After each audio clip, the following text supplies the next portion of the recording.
Well, hello, all my amazingly beautiful zodiac family and friends. My name is Libra Empress, and this is another episode of Terror and Tarot with Libra Empress.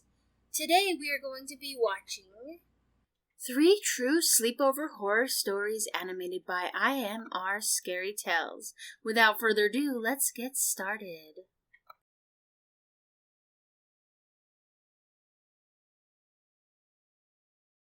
Class, hiding her face behind notebooks. I kind of felt bad for her, so one day I decided to interact with her. I went to her table during lunch as she was eating alone. I said in a polite voice, "Hi, I'm Riley. Can I join you?" She was stunned to see someone finally talking to her in school. She looked at me with her tired eyes and said, Sure, go ahead and sit down." The more I talked to her, the more I realized she was just any other normal, cheerful girl. But she would sometimes get lost in her own thoughts. We eventually became friends, and we often hung out together in school. One day, Sandra came to our school with puffy, sleepless eyes. She was looking very sick, and I asked her, "Hey, are you okay?" I saw tears roll down her eyes. She didn't tell me what was wrong, but she just said, "Things aren't very good at my house. I have to look after my mom, which is why I'm so tired." After I got home that day, I told my mom about Sandra. My mom appreciated me being a friend to her in her difficult times. Later, I invited Sandra to my birthday party. It was more of a pool-themed birthday party with some of my other friends. Everyone was having a good time, until a friend of mine named Matthew got up on our high pool platform to jump. As soon as he got up, he called for all of our attention. Suddenly, my eyes went to Sandra, and I saw her face turning pale. The moment Matthew jumped in the pool, we all heard a loud screaming voice. Everyone turned to look, and we saw Sandra screaming and then fainting on the ground. My parents called her home phone, but no one picked up. After lying in bed for about 10 to 15 minutes, Sandra finally opened her eyes. She started to apologize for her unusual behavior, though we were only worried about her health in that moment. I told her it was absolutely fine, and then I asked how she was feeling, to which she replied, "I better go home. My mom must be worried." My father then replied, "Yeah, we tried to call your house, but no one picked up." Sandra looked at us with an even more embarrassing face and said, Maybe she's sleeping. I better go home now." I called out to her, "Wait for my dad and I. We'll drop you off." But before I could finish, she quickly took her bag and bolted out of our house. We all felt really weird about her behavior that day. My parents told me to call her back and check how she was doing. I called her 3 times that night, but she didn't pick up once. She didn't come to school for the next 3 days. During lunch, Matthew said, "I always felt there was something wrong with that girl. I don't know why you would want to be her friend, Riley." I felt bad hearing a comment like that. I decided to call her back that night. After I came home, I called her again. This time she picked up my call. I said in an exciting voice, "Sandra, where are you? Why aren't you coming to school? Is everything all right?" She replied in a calm voice, "Yeah, I'm doing fine. I just stayed back home to take care of my mother. It might take a few more days for me to come back to school, you know." I realized she was in a tough situation, so I said, "Yeah, I understand that.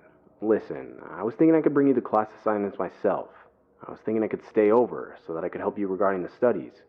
I knew she badly needed a friend, but was too scared to ask for help, so I volunteered. I was waiting for a reply because she was hesitating. Sandra said, You want to stay at my house? Riley, I would really appreciate your help right now, but..." She was cut off. Someone suddenly grabbed the phone from her, and a squeaky female voice took over the call. "Hi, it's me, Sandra's mother, Lucy Cooper. Sandra spoke to me about you. You're such a sweet girl, Riley. I would love to have you over this Saturday at our house. Do I need to talk to your parents?" Everything happened so fast, I could barely figure things out. I said in an awkward tone, "No, it's fine. I'll be there on Saturday, Mrs. Cooper. Thank you." She replied in the same squeaky voice, "We'll be waiting for you, Riley," and disconnected the phone before I could speak to Sandra. I told my mom that I had been invited to a sleepover at Sandra's house, and that she needed help with her homework and also a friend in a tough situation. My mom agreed to let me go, but she told me to take her cell phone. She was probably just worried about leaving her daughter completely alone with a sensitive little girl and her ill mother. But I couldn't stop thinking about one thing. If Sandra's mother was so ill, how did she sound so fine over the phone? Anyways, I packed my bag on Saturday morning. My dad decided to drive me to Sandra's house. After driving for 20 minutes max, we reached in front of the tall apartment. My father honked the car horn twice, and I saw Sandra coming out of the gate. She smiled at me and greeted me. I smiled back at her, and then she turned towards my dad and said, "Would you like to come upstairs, Mr. Miller?" My dad smiled and replied, "No thanks, Sandra. I have to leave for some important work. Bye, Riley, and be good. Take care, Sandra." My dad got into the car and drove away. Sandra showed me the way, and we started to go upstairs. She said, "This is an old apartment, hence the elevator often gets out of order. There are some issues regarding maintenance." The stairway did look old, and the apartment was extremely quiet. I realized very few people live here. Sandra's apartment was on the 4th floor, and by the time we reached the apartment, I was panting like a dog. I sat down on the couch in the living room. Sandra's mom, Mrs. Cooper, came from the kitchen with lemonade. She was a thin, bony-looking lady. Even though her voice sounded lively over the phone, her face looked extremely pale. Her eyes looked tired, and there were streaks of white hair showing a sign of premature aging. I smiled awkwardly and said, "Thank you for having me, Mrs. Cooper." She smiled really big and said, "Sandra hardly brings any of her friends home. Maybe she's embarrassed by me." Then looked at Sandra with her big smile, and Sandra said, "Don't say that, Mom. Among the other school kids, Riley is the only one nice to me." One thing I noticed about Mrs. Cooper is that her eyes kept strolling here and there, as if she was looking for someone. "Mom, what's for dinner?" Sandra then said. Mrs. Cooper suddenly came back to her senses and replied, "I'm making a special chicken pasta for you. Sandra, take Riley to your room. I'll call you when dinner's ready." Sandra then took me to her room. On the way to her room, I saw another room on the left, but that room was locked. I thought to ask whose room it was, but I held back my unnecessary curiosity. Sandra and I sat on our bed, and we started to talk. I told her what was happening around school. We then discussed our assignments and had a good time. She was laughing and smiling. I was talking to her when suddenly my eyes went to the half-shut door of the room and my stomach dropped. I saw a pair of creepy, wide eyes watching me. The stare was so still that it reminded me of a dead person's eyes. Sandra followed my eyes and said in an awkward voice, What is it, Mom?" Mrs. Cooper then walked inside the room. She then said in a low voice, "Dinner is ready, girls. I came to tell you that." After she left the room, Sandra looked at me and said, "Excuse my mom's behavior. Her mental state is not that well. She means no harm, Riley." I didn't say anything, just smiled back at her uncomfortably. The way her mom was watching me was really creepy. Anyway, we finished our dinner, and I thanked Mrs. Cooper for the delicious meal. She then said, "It was my pleasure having a sweet girl like you at our house. You know, Sandra's older sister Samantha was just like you, always looking after her little sister, until one day." She then got lost in her own thoughts. Sandra immediately said, Let's go to sleep now. Mom, you should go to sleep too. You need a rest." Mrs. Cooper smiled and went to her room. She didn't even finish what she was eating. I, on the other hand, was shocked to hear Sandra have a sister. I arranged my sleeping bag and finally asked her, "You didn't tell me you have a sister?" A sense of surprise and discomfort lit up Sandra's face. She replied in a hesitant voice, "Yeah, but she doesn't live with us anymore. Thanks for coming and helping me with my assignments today, Riley. I will join the school very soon." I realized she was not willing to talk about her sister, so I just went to sleep. Fast forward to around 2:30 a.m., and I woke up thirsty. There was no water in the room, so I went to the kitchen. The house was in complete darkness. The moonlight coming from the windows helped me make my way. I drank my glass of water, but as soon as I turned back, I saw a figure standing in the main door of the apartment. At first I was going to scream, thinking someone broke in. Then I noticed the eyes and realized it was Sandra's mom. She was standing with that same lifeless stare and watching me. I said, Mrs. Cooper, you almost scared me. Why are you up so late? Is everything all right?" She smiled and said, "I couldn't sleep, so I thought I'd go get some fresh air. You want to join me?" At that point, I was actually a guest in her house, so out of gratitude, I couldn't say no to her. Also, I thought instead of waking up Sandra, I could take care of Mrs. Cooper for a while. I agreed to accompany her. We came out of the apartment. It was a warm summer night. She then said in a whispering voice, "Come with me," and started to walk upstairs. I followed her, and we came to the 5th floor balcony. The wind was rushing, the sky was full of stars, and the moon stood right in front of my eyes. Mrs. Cooper stood near the balcony and breathed heavily. I said in a hesitant voice, So do you come here often, Mrs. Cooper?" Mrs. Mrs. Cooper didn't reply. She kept staring at the bottom of the apartment. She was literally too close to the edge, which freaked me out. I said nervously, It's getting late now. Let's go back, Mrs. Cooper. Sandra will get worried if she wakes up and sees we are gone. Mrs. Cooper didn't move, and she didn't say anything. She just kept staring at the bottom of the apartment. All of a sudden, she looked at me with her creepy wide eyes and said, "Jump." I was obviously shocked. I replied, "Sorry, what?" She then grabbed my hand and repeated herself. Out of fear of this sudden violence in her behavior, I started to scream. "Mrs. Cooper, what are you doing? Let me go." She kept screaming in the same voice. "Jump. I said jump." Samantha didn't hesitate to jump, then why are you so afraid? My scream woke up the tenants living on the 5th floor. They rushed towards us, and Sandra came running upstairs crying. "Mom, Samantha's dead. Why can't you accept that?" Mrs. Cooper fainted onto the floor.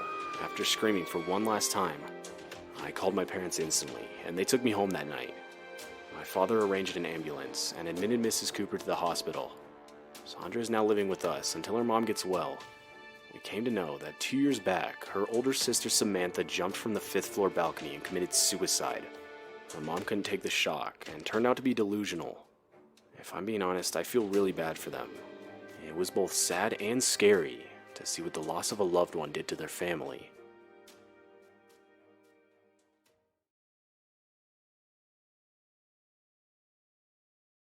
Richa picked up the phone. It was her best friend Emma. She said in an exciting voice, "When are you guys coming?" Emma replied from the other side, "I just called Simi. I think we'll get there by 8. Richa was super excited. After all, they waited a long time for this sleepover. Her parents were out of town, hence she invited her 2 best friends to stay the night at her house. Richa even bought some beers and hid them under her bed last night. Upon hearing the girls were on their way, she took them out and put them in the freezer. They were going to have some fun tonight. Richa started to arrange her bedroom, and after getting ready for their night party, Richa came to the living room and sat down on the couch. She waited for 10 or 15 minutes, and then finally the doorbell rang. As she opened the door, Simi and Emma saw her standing at the doorstep with joyful faces. Emma hugged Richa, and then she said, "Let's get this party started." The girls went inside and locked the door. It was really cold that night, so they started the fireplace. The thought of being all by themselves in an empty house gave them all an adrenaline rush. They started to drink some beer and put on some music on the speaker. The party was going well, and all 3 of them started to feel a little drunk. Suddenly, Emma said, "Do you guys believe in ghosts?" To which Simi replied, "What are you talking about? There's no such thing as ghosts." Richa nodded her head as if to agree, and Emma paused the music and sat near the fireplace. She kept looking at the fireplace for a few seconds and then said, "There's a way we can summon a ghost, you know, but I don't know if you guys are brave enough to do that," and started to laugh mockingly. Both Simi and Richa felt a bit insulted by Emma's joke. Richa said in a firm voice, "Of course we are brave enough. Let's do this." Emma replied in a low voice, "Have you heard of the ritual Bloody Mary?" Richa and Simi looked at each other with a blank face. Simi then said, "What's that?"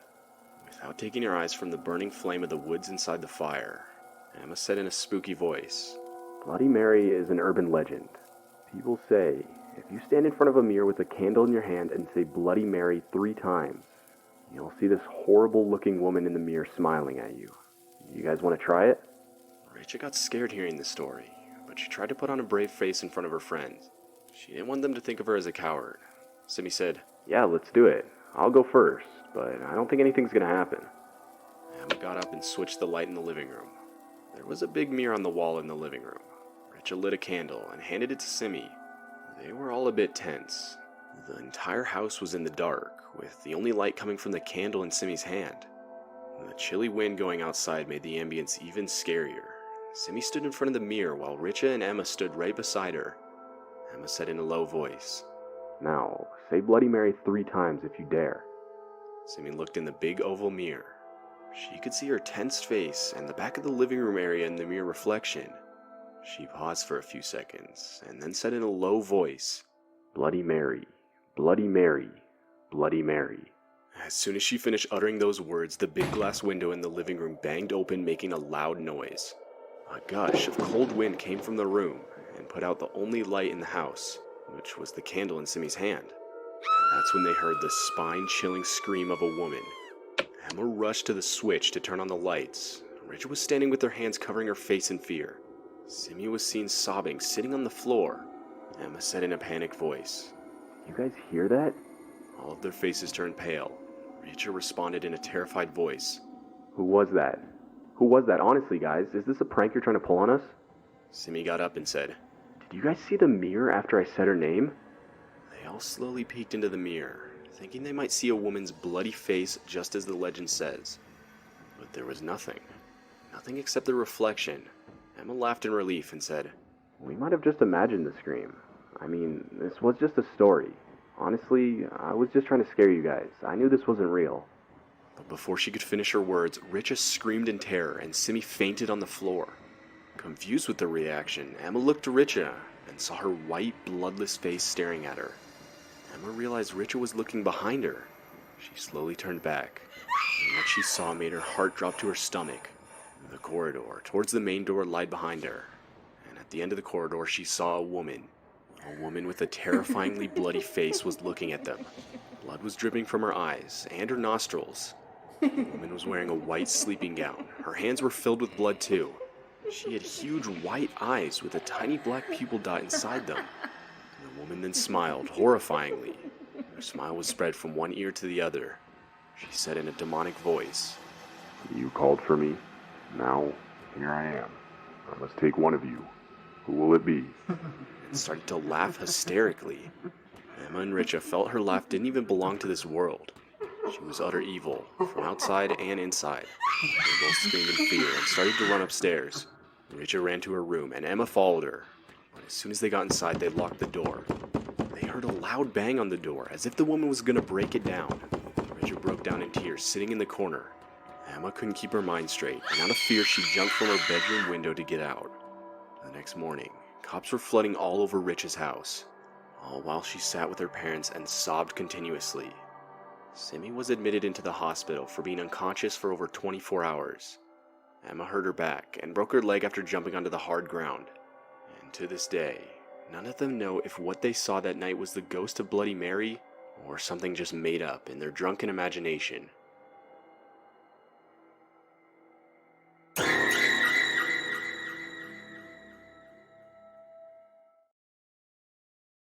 The content of this story can be disturbing to some people. This is a true incident that ruined my life, and I still go to therapy for to get over the trauma. When I was 10 years old, I moved into a new house with my mom and dad. This house was in a beautiful neighborhood. My dad took a teaching job at a high school in that area. We were excited about a fresh start. I actually even joined the same school where my dad became a new history teacher. On the first day of school, I was shy and nervous, but the kids in my class behaved nicely to me. There was where I met Sally. Sally was a cheerful girl. She had a lot of friends. She introduced me to everyone in the class, and soon enough I got mixed with the kids of the town. Sally and I often hung out together. One day, after school, I was coming home with my dad when I saw Sally getting into our principal, Mr. Sherman's car. After asking my dad, I came to know Mr. Sherman was Sally's stepfather.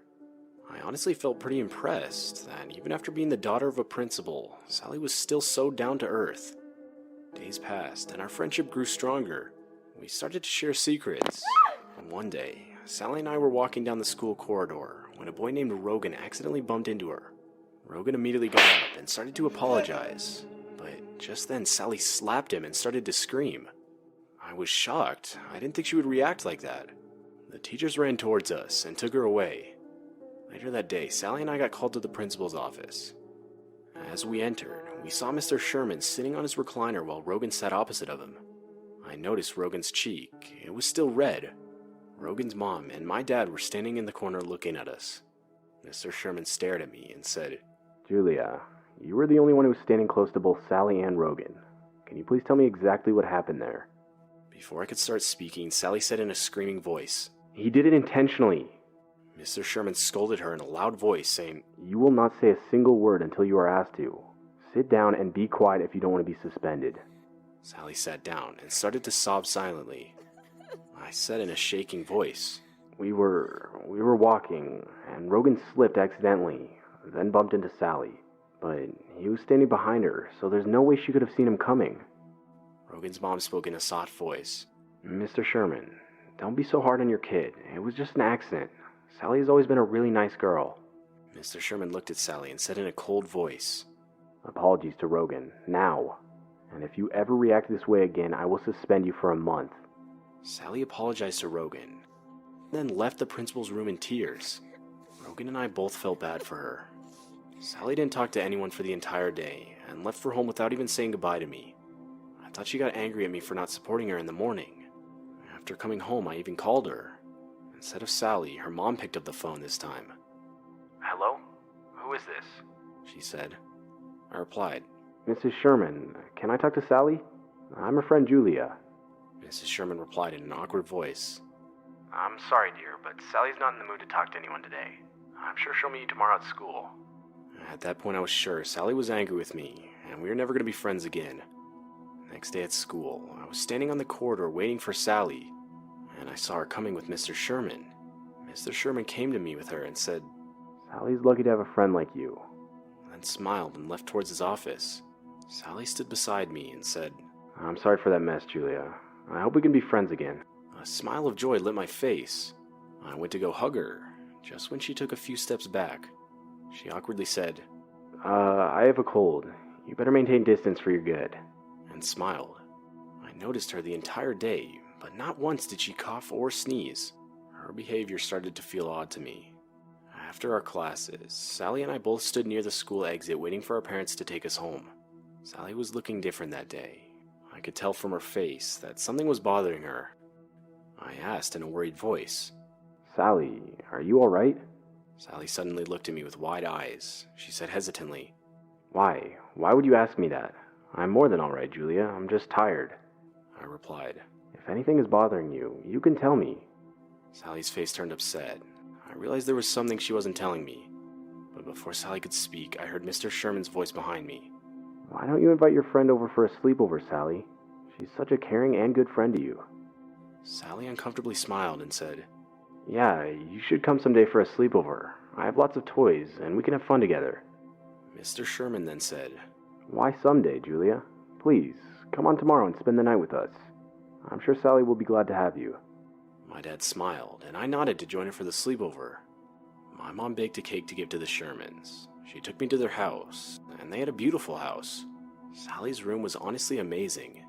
Mrs. Sherman and my mom chatted for some time. She then kissed me goodnight and left. After a delicious dinner, Sally and I sat down to watch some TV in the living room. One thing that felt unusual to me was that Sally's behavior turned robotic in front of Mr. Sherman. I could tell from her face she was always nervous around him. Now, Mr. Sherman was always a bit strict, and also it was natural to be a bit distanced from your stepfather. So I never said anything regarding this to Sally. Around 9 p.m., Mr. Sherman came to us and said, Okay, girls, enough TV for today. It's time to go to bed now. We went to Sally's room. I got inside and locked the door. But instantly, Mr. Sherman came rushing and started banging on the door. Open this door. I got extremely shocked and opened the door immediately. Mr. Sherman said in an annoying voice, We don't lock doors in this house, Julia. Specifically, Sally has a habit of going to the washroom at midnight. Also, in case of any emergency, it's better to keep the rooms unlocked. Good night now. He walked away. I said in a relieved voice, Geez, your father is strict, Sally. She said in an upset voice, My stepfather. My dad loved me a lot. She then lied on her bed. I could easily sense the disturbance in this house, but there was nothing I could do. I went to lie down, and that was when Sally said something really weird. Julia, would you mind sleeping on the door side of the bed? I want to sleep near the window. I replied. Yeah, sure. We talked for a few minutes more, and gradually fell asleep. I don't recall what time it was, but suddenly a weird sensation woke me up. I felt something was tickling my feet. The tickle was very gentle. It took time to register. But as I opened my eyes, I saw a dark figure standing right next to me. It was a man with wide, creepy eyes. The man then started to move his hand up my leg, and I realized it was not a dream at all. My eyes adjusted to the darkness, and the pale moonlight touched the man's face as he leaned over me. It was none other than Mr. Sherman. I screamed from the top of my lungs, and Mr. Sherman stepped back in response. He said in a scared voice, Julia, this is Sally's side of the bed. Why are you...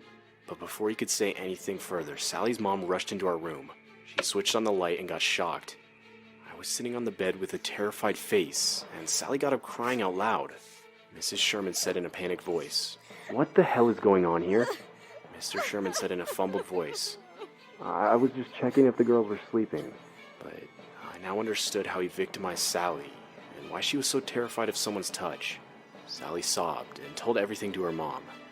Mrs. Sherman couldn't believe her ears. Mr. Sherman tried to escape, but she grabbed the table lamp nearby and threw it at his head. Mr. Sherman fainted on the floor as blood rushed down from his head. The cops were called, and my mom and dad came. Mr. Sherman was taken into custody for being a child molester. I honestly felt really bad for Sally, that she had to go through that trauma at such a young age.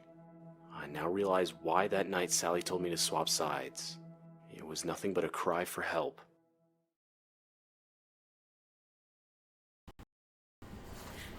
Well, that was such a great show. The 3 true sleepover horror stories animated by IMR Scary Tales. I love them. They make some really great content. Alright, let's do the dead spread, shall we?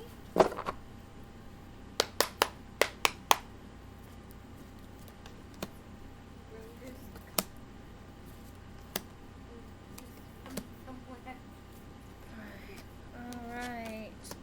So, the person we're connecting to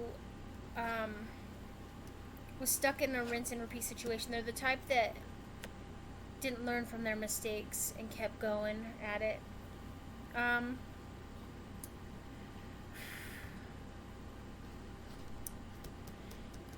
Looking back on their life, they got a lot of negative feedback, a lot.